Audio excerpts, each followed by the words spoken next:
Hello जय हिंद साथियों, स्वागत करता हूँ आज के सामान्य ज्ञान के इस नए वीडियो में। आज की इस वीडियो में हम लोग देखेंगे सामान्य ज्ञान के टॉप 40 ऐसे जीके क्वेश्चन जो आप सभी के आने वाले बिहार पुलिस एग्जाम के लिए वेरी मोस्ट इंपॉर्टेंट होने वाले हैं और आप सभी प्रैक्टिस सेट जोर लगाएगा। चलिए क्वेश्चन नंबर 1 की ओर बढ़ेंगे।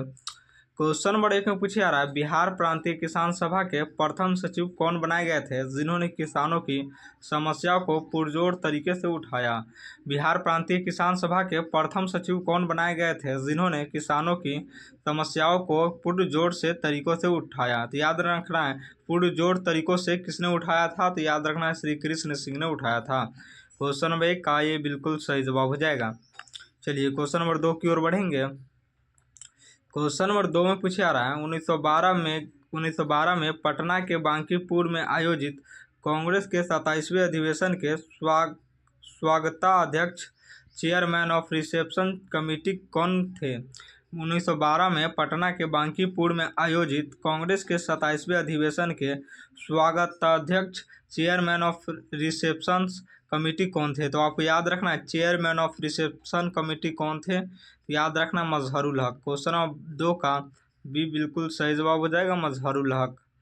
चलिए क्वेश्चन नंबर 3 की ओर बढ़ेंगे। क्वेश्चन नंबर 3 में पूछा जा रहा है, बिहार के गया जिले में स्थित प्रसिद्ध अवसढ़ अभिलेख से किस राजवंश के इतिहास के बारे में विस्तृत जानकारी मिलती है। बिहार के गया जिले में स्थित प्रसिद्ध अवसढ़ अभिलेख से किस राजवंश के इतिहास के बारे में विस्तृत जानकारी मिलती है। तो याद रखना इतिहास के बारे में विस्तृत जानकारी मिलती है, तो याद रखना पूर्ववर्ती गुप्तवंश लेटर गुप्ताज के समय से। बिहार के गया जिले में स्थित प्रसिद्ध अवसढ़ अभिलेख से किस राजवंश के इतिहास के बारे में विस्तृत जानकारी मिलती है। याद रखना परवर्ती गुप्त वंश इतिहास के बारे में जो है विस्तृत जानकारी मिलती है, तो याद रखना है क्वेश्चन नंबर 3 का बिल्कुल सही जवाब हो जाएगा। चलिए क्वेश्चन नंबर 4 की ओर बढ़ेंगे। क्वेश्चन नंबर 4 में पूछा जा रहा है, बिहार में असहयोग आंदोलन के दौरान स्थापित बिहार विद्यापीठ 1921 के प्रथम कुलपति वाइस चांसलर कौन नियुक्त हुए थे। बिहार में असहयोग आंदोलन के दौरान स्थापित बिहार विद्यापीठ 1921 के प्रथम कुलपति वाइस चांसलर कौन नियुक्त हुए थे। तो याद रखना है वाइस चांसलर कौन नियुक्त हुए थे, तो याद रखना है मजहरुल हक। क्वेश्चन नंबर 4 का डी बिल्कुल सही जवाब हो जाएगा, मजहरुल हक। चलिए क्वेश्चन नंबर 5 की ओर बढ़ेंगे। क्वेश्चन नंबर 5 में पूछा जा रहा है, वर्ष 1937 के प्रांतीय चुनाव के बाद बिहार में गठित प्रथम अंतरिम सरकार के मुख्यमंत्री तब प्रधानमंत्री कहा जाता था कौन बने थे। वर्ष 1937 के प्रांतीय चुनाव के बाद बिहार में गठित प्रथम अंतरिम सरकार के मुख्यमंत्री तब प्रधानमंत्री कहा जाता था कौन बने थे। याद रखना तब प्रधानमंत्री कहा जाता था कौन बने थे, तो याद रखना मोहम्मद यूनुस ने। क्वेश्चन नंबर 5 का ये बिल्कुल सही जवाब हो जाएगा, मोहम्मद यूनुस। चलिए क्वेश्चन नंबर 6 की ओर बढ़ेंगे। क्वेश्चन नंबर 6 में पूछा जा रहा है, स्वामी सहजानंद सरस्वती द्वारा वर्ष 1940 में बिहार के किस स्थान पर अखिल भारतीय किसान सभा का ऐतिहासिक वार्षिक अधिवेशन आयोजित किया गया था। स्वामी सहजानंद सरस्वती द्वारा वर्ष 1940 में बिहार के किस स्थान पर अखिल भारतीय किसान सभा का ऐतिहासिक वार्षिक अधिवेशन आयोजित किया गया था। तो आपको याद रखना है बिहटा। क्वेश्चन नंबर 6 का बी बिल्कुल सही जवाब हो जाएगा, बिहटा। चलिए क्वेश्चन नंबर 7 की ओर बढ़ेंगे। क्वेश्चन नंबर 7 में पूछा जा रहा है, मुजफ्फरपुर बम कांड 1908 के बाद क्रांतिकारी प्रफुल्ल चक्की ने ब्रिटिश पुलिस की गिरफ्तारी से बचने के लिए किस रेलवे स्टेशन पर खुद को गोली मारी थी। मुजफ्फरपुर बम कांड 1908 के बाद क्रांतिकारी प्रफुल्ल चक्की ने ब्रिटिश पुलिस की गिरफ्तारी से बचने के लिए किस रेलवे स्टेशन पर खुद को गोली मारी थी। तो याद रखना किस रेलवे स्टेशन पर खुद को गोली मारी थी, समस्तीपुर स्टेशन पर जो है खुद को गोली मार ली थी। याद रखना मुजफ्फरपुर बम कांड के क्रांतिकारी प्रफुल्ल चक्की ने ब्रिटिश पुलिस की गिरफ्तारी से बचने के लिए जो है समस्तीपुर स्टेशन पर जो है खुद को गोली मार ली थी। क्वेश्चन नंबर 7 का ये बिल्कुल सही जवाब हो जाएगा। चलिए क्वेश्चन नंबर 8 की ओर बढ़ेंगे। क्वेश्चन नंबर 8 में पूछा जा रहा है, बिहार के किस भू आकृतिक भाग का निर्माण मुख्य रूप से धारवाड़ काल की प्राचीन चट्टानों से हुआ है। बिहार के किस भू आकृतिक भाग का निर्माण मुख्य रूप से धारवाड़ काल की प्राचीन चट्टानों से हुआ है। तो याद रखना है धारवाड़ काल की प्राचीन चट्टानों से जो हुआ है, याद रखना दक्षिण पूर्वी पहाड़ियाँ मुंगेर जमुई में स्थित है। बिहार के किस भू आकृति भाग का निर्माण मुख्य रूप से धारवाड़ काल की प्राचीन चट्टानों से हुआ है? दक्षिण पूर्वी पहाड़ियाँ मुंगेर जमुई में स्थित है, याद रखना है। क्वेश्चन 8 का डी बिल्कुल सही जवाब हो जाएगा। धारवाड़ काल की प्राचीन पहाड़ चट्टानों से हुआ है, दक्षिण पूर्वी पहाड़ियाँ मुंगेर जमुई में स्थित है, ये भी याद रखना है। चलिए क्वेश्चन नंबर 9 की ओर बढ़ेंगे। क्वेश्चन नंबर 9 में पूछे जा रहा है, बिहार के किस जिले में चूना पत्थर और पाइराइट्स के विशाल भंडार पाए जाते हैं, जिसके कारण वहां सीमेंट उद्योग विकसित हुआ है? बिहार के किस जिले में चूना पत्थर और पाइराइट्स के विशाल भंडार पाए जाते हैं, जिसके कारण वहां सीमेंट उद्योग विकसित हुआ है? याद रखना जिसके कारण वहां सीमेंट उद्योग विकसित हुआ, तो याद रखना रोहतास में। क्वेश्चन नंबर 9 का ये बिल्कुल सही जवाब हो जाएगा, रोहतास। चलिए क्वेश्चन नंबर 10 की ओर बढ़ेंगे। क्वेश्चन नंबर 10 में पूछा जा रहा है, बिहार में बहने वाली कोसी नदी गंगा में किस विशिष्ट स्थान या ब्लॉक से निकट जाकर समाहित होती है? बिहार में बहने वाली कोसी नदी गंगा में किस विशिष्ट स्थान या ब्लॉक के निकट जाकर समाहित होती है? याद रखना है किस विशिष्ट स्थान या ब्लॉक के निकट जाकर समाहित होती है, तो याद रखना आप सभी को कुर्सेला कटिहार। क्वेश्चन नंबर 10 का भी बिल्कुल सही जवाब हो जाएगा, कुर्सेला कटिहार। चलिए क्वेश्चन नंबर 11 की ओर बढ़ेंगे। क्वेश्चन नंबर 11 में पूछा जा रहा है, बिहार का सर्वाधिक अनुसूचित जनजाति एसटी जनसंख्या प्रतिशत वाला जिला जनगणना 2011 के अनुसार कौन सा है? बिहार का सर्वाधिक अनुसूचित जनजाति एसटी जनसंख्या प्रतिशत वाला जिला जनगणना 2011 के अनुसार कौन सा है? तो याद रखना जनगणना 2011 के अनुसार कौन सा जिला है, तो याद रखना पश्चिमी चंपारण। क्वेश्चन नंबर 11 का बिल्कुल सही जवाब हो जाएगा, पश्चिमी चंपारण। चलिए क्वेश्चन नंबर 12 की ओर बढ़ेंगे। क्वेश्चन नंबर 12 में पूछा जा रहा है, बिहार राज्य आपदा प्रबंधन प्राधिकरण BSDMA का गठन किस वर्ष वैधानिक रूप से किया गया था? बिहार राज्य आपदा प्रबंधन प्राधिकरण BSDMA का गठन किस वर्ष वैधानिक रूप से किया गया था? याद रखना है किस वर्ष वैधानिक रूप से किया गया था? वर्ष 2008 में किया गया था। क्वेश्चन नंबर 12 का डी बिल्कुल सही जवाब हो जाएगा। चलिए क्वेश्चन नंबर 13 की ओर बढ़ेंगे। क्वेश्चन नंबर 13 में पूछा जा रहा है, सविनय अवज्ञा आंदोलन 1930 के दौरान बिहार के किस जिले के कैदियों ने नंगी हड़ताल नेग्ड स्ट्राइक कर स्वदेशी वस्त्रों की मांग की थी? सविनय अवज्ञा आंदोलन 1930 के दौरान बिहार के किस जिले के कैदियों ने नंगी हड़ताल नेग्ड स्ट्राइक कर स्वदेशी वस्त्रों की मांग की थी? तो याद रखना स्वदेशी वस्त्रों की मांग की थी छपरा सारण में। क्वेश्चन नंबर 13 का ये बिल्कुल सही जवाब हो जाएगा, छपरा सारण। चलिए क्वेश्चन नंबर 14 की ओर बढ़ेंगे। क्वेश्चन नंबर 14 में पूछा जा रहा है, शेर शाह सूरी ने हुमायूं को चौसा के युद्ध में पराजित करने के बाद किस वर्ष सुल्तान ए आदिल की उपाधि धारण की थी? शेर शाह सूरी ने हुमायूं को चौसा के युद्ध में पराजित करने के बाद किस वर्ष सुल्तान ए आदिल की उपाधि धारण की थी? तो आपको याद रखना है 1539 में। क्वेश्चन नंबर 14 का भी बिल्कुल सही जवाब हो जाएगा 1539 ईस्वी में। चलिए क्वेश्चन नंबर 15 की ओर बढ़ेंगे।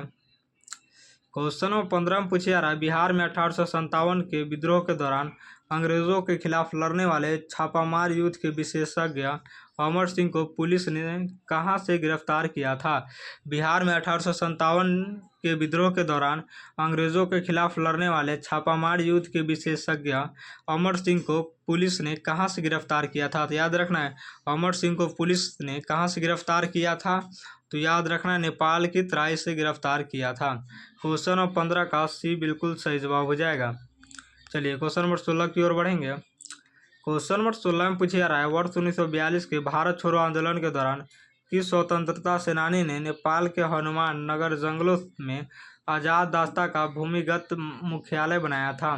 वर्ष 1942 के भारत छोड़ो आंदोलन के दौरान किस स्वतंत्रता सेनानी ने नेपाल के हनुमान नगर जंगलों में आज़ाद दास्ता का भूमिगत मुख्यालय बनाया था?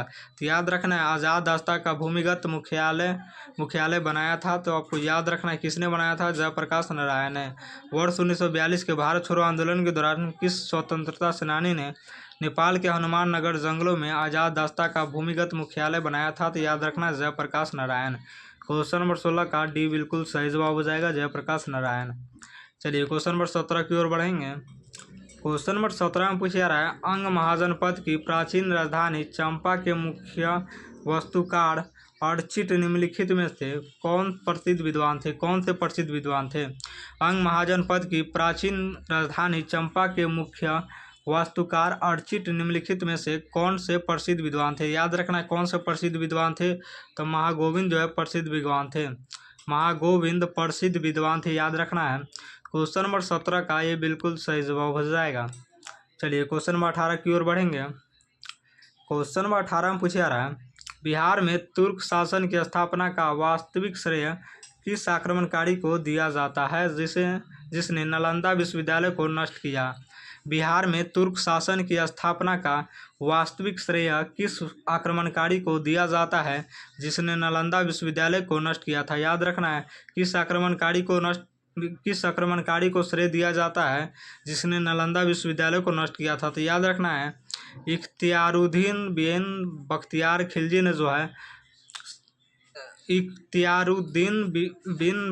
खिलजी को जो है आक्रमणकारी का श्रेय दिया जाता है जिसने नालंदा विश्वविद्यालय को नष्ट किया था। इक्रियाउद्दीन खिलजी, याद रखना है इक्रियाउद्दीन बिन बख्तियार खिलजी, याद रखना है इख्तियारुद्दीन बिन बख्तियार खिलजी जो है आक्रमणकारी का श्रेय जो है दिया जाता है इनको, और नालंदा विश्वविद्यालय को नष्ट इन्होंने किया था। क्वेश्चन नंबर 18 का भी बिल्कुल सही जवाब हो जाएगा। चलिए क्वेश्चन नंबर 19 की ओर बढ़ेंगे। क्वेश्चन नंबर 19 से पूछा रहा है, बिहार में 1923 में गठित स्वराज दल की प्रांतीय शाखा के प्रथम अध्यक्ष निम्नलिखित में से कौन बनाए गए थे? बिहार में 1923 में गठित स्वराज दल की प्रांतीय शाखा के प्रथम अध्यक्ष निम्नलिखित में से कौन बनाए गए थे? तो याद रखना है कौन बनाए गए थे? नारायण प्रसाद को बनाए गए थे। क्वेश्चन 19 का सी बिल्कुल सही जवाब हो जाएगा। चलिए क्वेश्चन 20 की ओर बढ़ेंगे। क्वेश्चन 20 से पूछा रहा है, बिहार में मुंगेर में वर्ष 1922-23 में आयोजित किसान सभा के उपाध्यक्ष निम्नलिखित में से कौन थे? बिहार के मुंगेर में वर्ष 1922-23 में आयोजित किसान सभा के उपाध्यक्ष निम्नलिखित में से कौन थे? तो याद रखना है 1922-23 में आयोजित किसान सभा के उपाध्यक्ष निम्नलिखित में से कौन थे? तो आपको याद रखना है श्री कृष्ण सिंह। क्वेश्चन 20 का डी बिल्कुल सही जवाब हो जाएगा, श्री कृष्ण सिंह। चलिए क्वेश्चन नंबर 21 की ओर बढ़ेंगे। क्वेश्चन नंबर 21 से पूछा रहा है, कोपेन के जलवायु वर्गीकरण के अनुसार उत्तरी बिहार का अधिकांश भाग किस जलवायु क्षेत्र के अंतर्गत वर्गीकृत किया जाता है? कोपेन के जलवायु वर्गीकरण के अनुसार उत्तरी बिहार का अधिकांश भाग किस जलवायु क्षेत्र के अंतर्गत वर्गीकृत किया जाता है? तो याद रखना है अधिकांश भाग किस जलवायु क्षेत्र के अंतर्गत वर्गीकृत किया जाता है? तो आपको याद रखना है CWG। क्वेश्चन नंबर 21 का ये बिल्कुल सही जवाब हो जाएगा। चलिए क्वेश्चन नंबर 22 की ओर बढ़ेंगे। क्वेश्चन नंबर 22 में पूछा जा रहा है, बिहार में लाल और पीली मिट्टी रेड एंड येलो सॉइल का विस्तार मुख्य रूप से किस क्षेत्र में पाया जाता है? बिहार में लाल और पीली मिट्टी रेड एंड येलो सॉइल का विस्तार मुख्य रूप से किस क्षेत्र में पाया जाता है? तो याद रखना है मुख्य रूप से जो है किस क्षेत्र में पाया जाता है? तो गया, नवादा और जमुई जिले में पाया जाता है। क्वेश्चन नंबर 22 का भी बिल्कुल सही जवाब हो जाएगा। चलिए क्वेश्चन नंबर 23 की ओर बढ़ेंगे। क्वेश्चन नंबर 23 से पूछा जा रहा है, वर्ष 1906 में पटना में बिहार स्टूडेंट्स कॉन्फ्रेंस की स्थापना का मुख्य श्रेय किसे दिया जाता है? वर्ष 1906 में पटना में बिहार स्टूडेंट्स कॉन्फ्रेंस की स्थापना का मुख्य श्रेय किसे दिया जाता है? तो याद रखना है बिहार स्टूडेंट कॉन्फ्रेंस की स्थापना का श्रेय जो है किसे दिया जाता है? तो याद रखना राजेंद्र प्रसाद को दिया जाता है। क्वेश्चन नंबर 23 का सी बिल्कुल सही जवाब हो जाएगा। चलिए क्वेश्चन नंबर 24 की ओर बढ़ेंगे। क्वेश्चन नंबर 24 से पूछा जा रहा है, किस पाल शासक ने बौद्ध धर्म के प्रसार के लिए आदिनपुरी बिहार शरीफ में एक प्रसिद्ध बौद्ध विहार और विश्वविद्यालय की स्थापना की थी? किस पाल शासक ने बौद्ध धर्म के प्रसार के लिए आदिनपुरी बिहार शरीफ में एक प्रसिद्ध बौद्ध विहार और विश्वविद्यालय की स्थापना की थी? याद रखना बौद्ध विहार और विश्वविद्यालय की स्थापना की थी। तो आपको याद रखना है गोपाल ने। क्वेश्चन नंबर 24 का डी बिल्कुल सही जवाब हो जाएगा, गोपाल। चलिए क्वेश्चन नंबर 25 की ओर बढ़ेंगे। क्वेश्चन नंबर 25 से पूछा जा रहा है, बिहार के किस प्रसिद्ध क्रांतिकारी को लाहौर षड्यंत्र के केस में भगत सिंह के साथ सरकारी गवाह बनने वाले फणींद्र नाथ घोष की हत्या करने के कारण फांसी दी गई थी? बिहार के प्रसिद्ध क्रांतिकारी को लाहौर षड्यंत्र केस में भगत सिंह के साथ सरकारी गवाह बनने वाले फणींद्र नाथ घोष की हत्या करने के कारण फांसी दी गई थी। याद रखना, बिहार के प्रसिद्ध क्रांतिकारी लाहौर षड्यंत्र केस में भगत सिंह के साथ सरकारी गवाह बनने के कारण फणींद्र नाथ घोष की हत्या करने के कारण फांसी दी गई थी। किन्हें दी गई थी? तो याद रखना, बैंकुट शुक्ल को दी गई थी। वेरी मोस्ट इंपॉर्टेंट क्वेश्चन है। क्वेश्चन नंबर 25 का ये बिल्कुल सही जवाब हो जाएगा। चलिए क्वेश्चन नंबर 26 की ओर बढ़ेंगे। क्वेश्चन नंबर 26 से पूछा जा रहा है, किस संविधान संशोधन अधिनियम द्वारा यह प्रावधान किया गया है कि मंत्रिपरिषद का आकार लोकसभा की कुल सदस्य संख्या के 15% से अधिक नहीं होगा? किस संविधान संशोधन अधिनियम द्वारा यह प्रावधान किया गया है कि मंत्रिपरिषद का आकार लोकसभा की कुल सदस्य संख्या के 15% से अधिक नहीं होगा? तो याद रखना आप सभी को 51वां संशोधन के अनुसार। क्वेश्चन नंबर 26 का भी बिल्कुल सही जवाब हो जाएगा। चलिए क्वेश्चन नंबर 27 की ओर बढ़ेंगे। क्वेश्चन नंबर 27 से पूछा जा रहा है, भारतीय संविधान के किस अनुच्छेद के तहत सांसद को 2 या 2 से अधिक राज्यों के लिए एक ही उच्च न्यायालय कॉमन हाई कोर्ट स्थापित करने की शक्ति प्राप्त है? भारतीय संविधान के किस अनुच्छेद के तहत संसद को 2 या 2 से अधिक राज्यों के लिए एक ही उच्च न्यायालय कॉमन हाई कोर्ट स्थापित करने की शक्ति प्राप्त है? तो आपको याद रखना है, अनुच्छेद 231 के तहत। क्वेश्चन नंबर 27 का बिल्कुल सही जवाब हो जाएगा। चलिए क्वेश्चन नंबर 28 की ओर बढ़ेंगे। क्वेश्चन नंबर 28 से पूछा जा रहा है, संसद के दोनों सदनों की संयुक्त बैठक ज्वाइंट सिटिंग की प्रक्रिया भारतीय संविधान में किस देश के संविधान से प्रेरित होकर शामिल की गई है?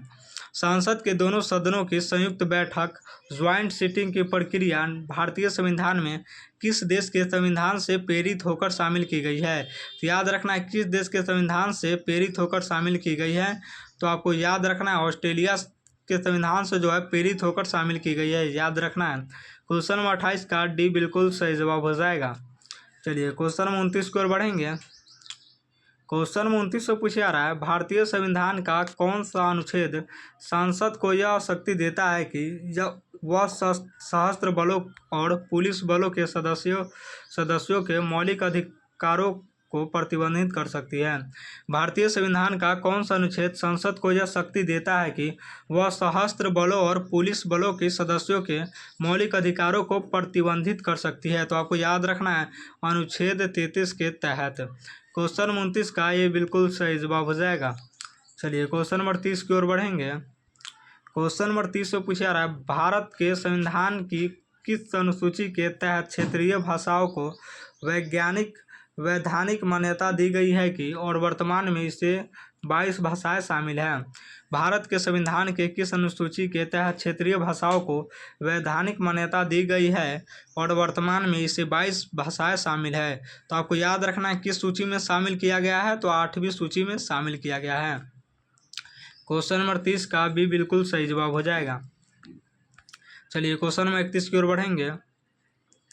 क्वेश्चन नंबर 31 से पूछा जा रहा है, सहकारी समितियों कोऑपरेटिव सोसाइटीज़ को बढ़ावा देने का प्रावधान किस संविधान संशोधन द्वारा नीति निर्देशक तत्वों में अनुच्छेद 43B के तहत जोड़ा गया?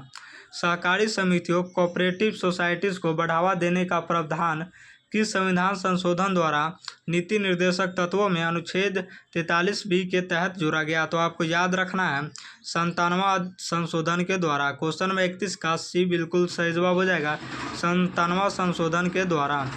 चलिए क्वेश्चन नंबर 32 की ओर बढ़ेंगे। क्वेश्चन नंबर 32 से पूछा जा रहा है, लोकसभा में अविश्वास प्रस्ताव नो कॉन्फिडेंस मोशन लाने के लिए न्यूनतम कितने सदस्यों का लिखित समर्थन होना अनिवार्य है? लोकसभा में अविश्वास नो कॉन्फिडेंस मोशन लाने के लिए न्यूनतम कितने सदस्यों को लिखित समर्थन होना अनिवार्य है? तो याद रखना, न्यूनतम कितने सदस्यों को लिखित समर्थन होना अनिवार्य है? तो आपको याद रखना है, 50 सदस्य का जो है लिखित समर्थन होना अनिवार्य है। याद रखना, न्यूनतम कितने सदस्यों का लिखित समर्थन होना अनिवार्य है? 50 सदस्यों का लिखित समर्थन होना अनिवार्य है। क्वेश्चन नंबर 32 का डी बिल्कुल सही जवाब हो जाएगा। चलिए क्वेश्चन नंबर 33 की ओर बढ़ेंगे। क्वेश्चन नंबर 33 से पूछा जा रहा है, कि संवैधानिक निकाय को यह अधिकार है कि वह एंग्लो इंडियन समुदाय के लिए संवैधानिक संरक्षणों की समीक्षा करे और राष्ट्रपति को रिपोर्ट सौंपे। किस संवैधानिक निकाय को यह अधिकार है कि वह एंग्लो इंडियन समुदाय के लिए संवैधानिक संरक्षणों की समीक्षा करे और राष्ट्रपति को रिपोर्ट सौंपे? तो आपको याद रखना है राष्ट्रीय अनुसूचित जाति आयोग NSC याद रखना है। किस संवैधानिक निकाय को यह अधिकार है कि एंग्लो इंडियन समुदाय के लिए संवैधानिक संरक्षणों की समीक्षा करे और राष्ट्रपति को रिपोर्ट सौंपे? तो राष्ट्रीय अनुसूचित जाति NCSC को जो है राष्ट्रपति को रिपोर्ट सौंपने का संवैधानिक संरक्षणों का प्रावधान है, याद रखना है। क्वेश्चन नंबर 33 का ये बिल्कुल सही जवाब हो जाएगा। चलिए क्वेश्चन नंबर 34 की ओर बढ़ेंगे। क्वेश्चन नंबर 34 से पूछा रहा है, भारतीय संविधान के किस अनुच्छेद के तहत यह व्यवस्था की गई है कि प्रत्येक राज्य प्राथमिक शिक्षा मातृभाषा में देने का प्रयास करेगा? भारतीय संविधान के किस अनुच्छेद के तहत यह व्यवस्था की गई है कि प्रत्येक राज्य प्राथमिक शिक्षा मातृभाषा में देने का प्रयास करेगा? तो आपको याद रखना है अनुच्छेद 350A के तहत। क्वेश्चन नंबर 34 का भी बिल्कुल सही जवाब हो जाएगा। चलिए क्वेश्चन नंबर 35 की ओर बढ़ेंगे। क्वेश्चन नंबर 35 से पूछा जा रहा है, अंतर्राज्यीय जल विवादों के न्याय निर्णय adjudication of interstate of water disputes का प्रावधान संविधान के किस अनुच्छेद में वर्णित है? अंतर्राज्यीय जल विवादों के न्याय निर्णय adjudication of inter state water disputes का प्रावधान संविधान के किस अनुच्छेद में वर्णित है? तो याद रखना है डिस्प्यूट्स का प्रावधान संविधान के किस अनुच्छेद में वर्णित है? तो आपको याद रखना है अनुच्छेद 262 में जो है वर्णित है। क्वेश्चन नंबर 35 का बिल्कुल सही जवाब हो जाएगा। चलिए क्वेश्चन नंबर 36 की ओर बढ़ेंगे। क्वेश्चन नंबर 36 से पूछा जा रहा है, लोकसभा अध्यक्ष और उपाध्यक्ष के पदों का उल्लेख भारतीय संविधान के किस विशिष्ट अनुच्छेद के अंतर्गत किया गया है? लोकसभा अध्यक्ष और उपाध्यक्ष के पदों का उल्लेख भारतीय संविधान के किस विशिष्ट अनुच्छेद के अंतर्गत किया गया है? तो आपको याद रखना है किस विशिष्ट अनुच्छेद के अंतर्गत किया गया है। तो याद रखना अनुच्छेद 93 के अंतर्गत किया गया है। क्वेश्चन नंबर 36 का बिल्कुल सही जवाब हो जाएगा। चलिए क्वेश्चन नंबर 37 की ओर बढ़ेंगे। क्वेश्चन नंबर 37 से पूछा जा रहा है, भारतीय संविधान की प्रस्तावना का कानून स्वरूप क्या है? क्या इसे न्यायालयों में लागू कराया जा सकता है? भारतीय संविधान की प्रस्तावना का कानूनी स्वरूप क्या है? क्या इसे न्यायालयों में लागू कराया जा सकता है? तो याद रखना इसे न्यायालयों में लागू कराया जा सकता है कि नहीं? याद रखना यह लागू करने योग्य नहीं है। भारतीय संविधान की प्रस्तावना का कानून स्वरूप क्या है? तो याद रखना है यह लागू करने योग्य नहीं है। न्यायालयों को लागू किया जा सकता है तो यह लागू करने योग्य नहीं है, याद रखना है। चलिए क्वेश्चन नंबर 37 का ये बिल्कुल सही जवाब हो जाएगा। चलिए क्वेश्चन नंबर 38 की ओर बढ़ेंगे।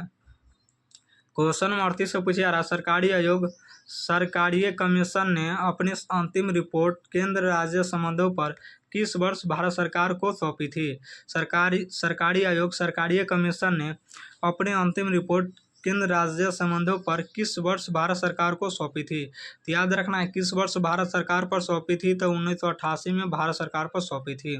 क्वेश्चन नंबर 38 का भी बिल्कुल सही जवाब हो जाएगा। चलिए क्वेश्चन नंबर 39 की ओर बढ़ेंगे।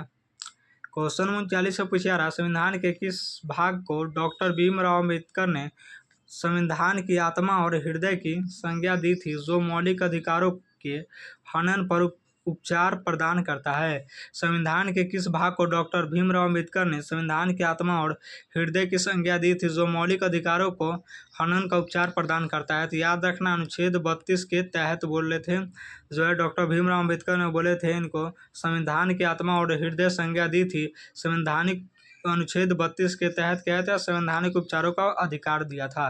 क्वेश्चन 39 का बिल्कुल सही जवाब हो जाएगा। चलिए क्वेश्चन नंबर 40 की ओर बढ़ेंगे। क्वेश्चन नंबर 40 से पूछा रहा है, भारतीय संविधान का कौन सा अनुच्छेद यह सुनिश्चित करता है कि आर्थिक न्याय के तहत पुरुषों और महिलाओं दोनों को समान कार्य के लिए समान वेतन मिले? भारतीय संविधान का कौन सा अनुच्छेद यह सुनिश्चित करता है कि आर्थिक न्याय के तहत पुरुषों और महिलाओं दोनों को समान कार्य के लिए समान वेतन मिले? तो आपको याद रखना है अनुच्छेद 39 के तहत कहा गया है। भारतीय संविधान का कौन सा अनुच्छेद यह सुनिश्चित करता है आर्थिक न्याय या पुरुषों और महिलाओं दोनों को समान कार्य के लिए समान वेतन मिले? तो याद रखना अनुच्छेद 39 के तहत। क्वेश्चन नंबर 40 का डी बिल्कुल सही जवाब हो जाएगा। और 40 में से आप सभी का कितना सही हुआ कमेंट जरूर कीजिएगा।